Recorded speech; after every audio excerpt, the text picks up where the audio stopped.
ওয়ালাইকুম আসসালাম। আসলে আপনাকে না আমি অনেকদিন ধরে দেখি, আপনাকে আমার অনেক পছন্দ। এই যে আমার নাম্বার, আপনি প্লিজ আমাকে জাস্ট একটা কল দিন, আমি আপনাকে প্রতিদিন সেহরিতে কল দিয়ে উঠাই দিব। আপনি নাম্বার নিয়ে আসছেন? ছি ছি ছি, আস্তাগফিরুল্লাহ আস্তাগফিরুল্লাহ। রোজা রমজানের দিন আপনি একটা বেগানা নারী একটা পরপুরুষের নাম্বার দিতে চলে আসছেন।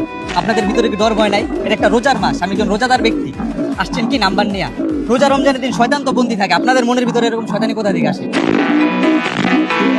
আমার মতো শয়তান না, আপনাদের মতো মেয়েদেরকে বন্দি করা উচিত। আসছে রোজা রমজানের দিন, এই যে আমার নাম্বার। আপনারা কি ঠিক হবেন না, ভালো হবেন না? রোজা রমজানের মাস, একটু ভয় করেন। নাম্বার না, এই যে আপনার নাম্বার। যান এখান থেকে, যান।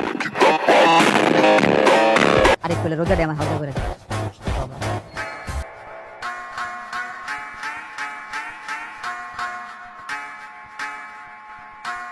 নাম্বারটা কই গেল? এই জায়গায় তাহলে ছিলাম।